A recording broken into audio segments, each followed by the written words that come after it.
Hi, and welcome back to Football Made Simple. There have been many game changers in football, many legends, capable of turning the game in an instant. Cruyff was one of these, becoming the first to win 3 Ballon d'Ors. But he was a game changer in another sense of the word. He was one of the most influential players in the game and changed the game itself. Let's take a look at Johan Cruyff.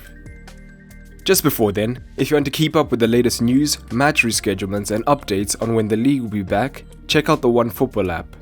It's a great free app, available for Android and iOS, free through the link in the description below.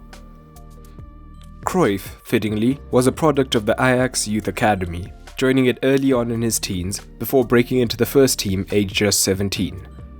During his first year as a professional, the team was managed by Vic Buckingham. The Englishman was a proponent of possession football, but in his preferred 3-2-2-3 formation, or WM formation, he kept his team in more rigid positions, and there was less fluidity as a result, as players mainly stayed in their lines.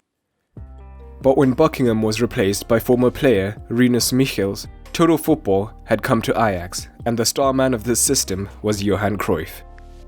Total football was a system of play where when one player moved out of position, any other outfield player would immediately and comfortably replace him to maintain the team's structure.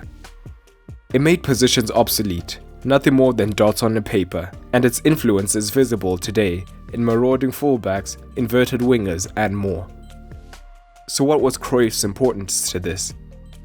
Well, if Michels was the tactician behind it all, preparing the team and drilling these values into players off the pitch, Cruyff was the conductor on the pitch. As he said, football consists of different elements: technique, tactics, and stamina.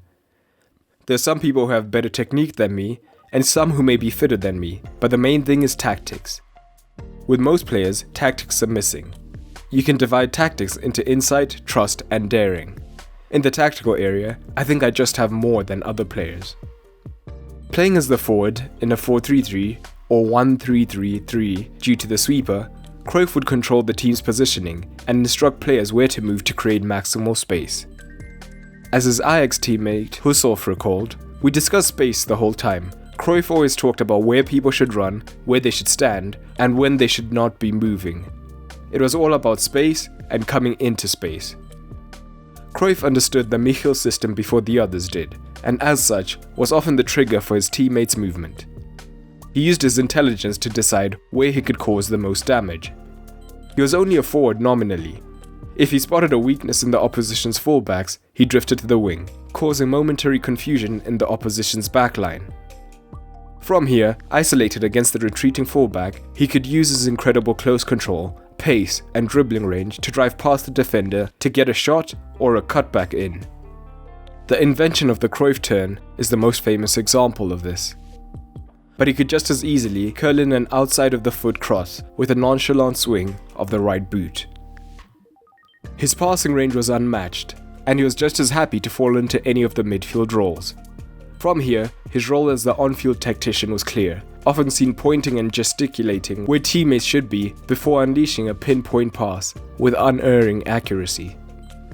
He never forgot his role as a forward though, and was prolific, popping up in the box to find the back of the net when Ajax needed it. In many ways, Cruyff was the ideal false nine. In 364 matches for the Dutch club, he scored 266 times, a rate of 0.73 per game. All in all, Cruyff won the Eredivisie 8 times, the Cup 5 times, and the European Cup 3 times in a row with Ajax. In 1971, 73, and 74, he was crowned as the best player in the world. But it was at the 74 World Cup that total football came into full focus.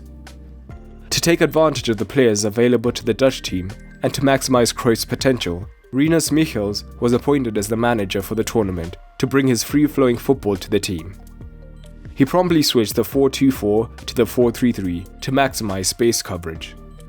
Whilst the team was littered with great players, it was again the number 14 who stood out, wearing his 2-striped shirt whilst everyone else wore 3. Much like the Ajax side, the Dutch side mesmerized opponents with fluid positional changes, and at a time where many teams went man for man, this left the opposition chasing shadows. They hardly ever seemed to get out of second gear in the tournament, walking past opponents on the way to the final. Cruyff was the shining light at the centre of this, once again dictating play as he did at Ajax. In 7 matches played, he provided 3 assists while scoring 3 goals. He also created the most chances at the tournament and completed the most dribbles. Fittingly, he was not only in the tournament's all-star team, but also won the Golden Ball. In fact, many say only a touch of arrogance stopped the Dutch from winning the final. In a match dubbed Beckenbauer vs Cruyff, with a minute on the clock, Cruyff set off with the ball from deep within his own half on a mazy dribble, beating man after man before winning the penalty. After that, the Dutch seemed to aim to humiliate the West Germans rather than go for the kill, and before they knew it, the West Germans completed the comeback. A season prior, Cruyff had become the most expensive player in the world when he moved to Barcelona. His influence at the Catalan club was as great as ever. Barcelona hadn't won La Liga in 14 years, but in his very first season at the club, Cruyff lifted the trophy. He lit up the Nou Camp time and again, and the crowning moment was the infamous phantom goal.